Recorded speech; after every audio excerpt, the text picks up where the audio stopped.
Friends, आज मैं बात करने वाली हूँ कि आपका सेफ पीरियड और अनसेफ पीरियड क्या होता है। इसी को हम लोग टाइम ऑफ ओव्यूलेशन बोल सकते हैं। दैट मीन्स जब आपका एग रिलीज होता है, तो जिस टाइम पर हमारी बॉडी में, फीमेल्स की बॉडी में एग रिलीज होता है, that is known as period of ovulation. और उसी टाइम को हम लोग अनसेफ पीरियड बोलते हैं, बिकॉज कि अगर आप इसमें अब रिलेशनशिप में रहेंगे तो प्रेगनेंसी होगी।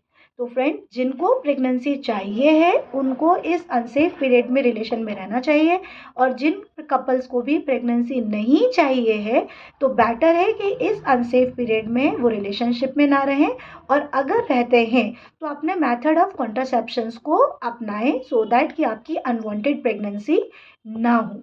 तो ये पीरियड ऑफ ओव्यूलेशन किसे बोलते हैं? तो हम लोगों की बॉडी में नॉर्मल साइकिल, जो मेंस्ट्रुअल साइकिल बोलते हैं, वो 28 डेज की मानी जाती है। दैट मीन्स जिसको भी 3 दिन पहले मेंसेस आते हैं। सपोज कि इस बार अगर 15 तारीख को मेंसेस आए हैं और नेक्स्ट मंथ में आपको 12 तारीख को आ जाएंगे, उसके नेक्स्ट मंथ में आपको 9 तारीख को आ जाएंगे।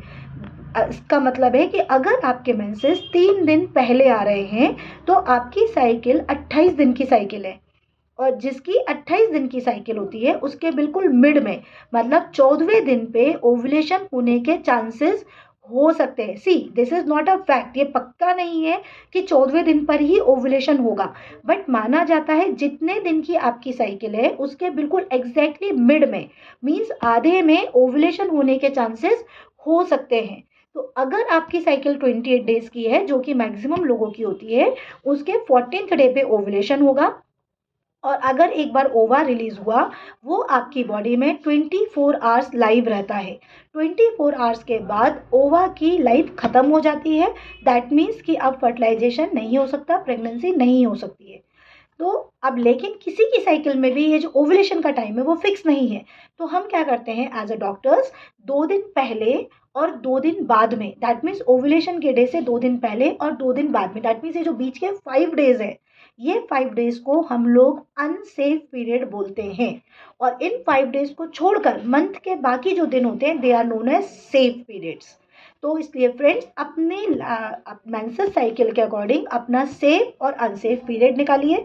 अगर आपको, जिन कपल्स को प्रेगनेंसी चाहिए है, उनको इस अनसेफ पीरियड में रिलेशन में रहना होगा, और अगर आपको प्रेगनेंसी नहीं चाहिए है तो बेटर है इस पीरियड को अवॉइड करें, और या फिर आप मेथड ऑफ कॉन्ट्रासेप्शंस को अपनाएं। और अभी भी अगर आपको ये चीज़ें क्लियर नहीं हो तो प्लीज़ आप अपने डॉक्टर से कंसल्ट करें, और इस कंसेप्ट को बिल्कुल क्लियर रखें, सो दैट जब भी प्रेगनेंसी हो वो वांटेड प्रेगनेंसी हो, अनवांटेड प्रेगनेंसी ना हो। जितनी बार आपको अनवांटेड प्रेगनेंसी होगी, वी एज अ डॉक्टर हम टर्मिनेट तो करेंगे प्रेगनेंसी को, लेकिन each and every time females की बॉडी पर इसका इम्पैक्ट पड़ता है। फीमेल्स की वीकनेस बढ़ती है, फीमेल्स की बॉडी में हार्मोनल इम्बैलेंसेस होते हैं जो मैक्सिमम टाइम वो टॉलरेट नहीं कर पाती है। इसीलिए ये period of ovulation, safe period और अनसेफ पीरियड समझना हर कपल के लिए बहुत ज़्यादा इम्पॉर्टेंट है। Okay, got it? Thank you.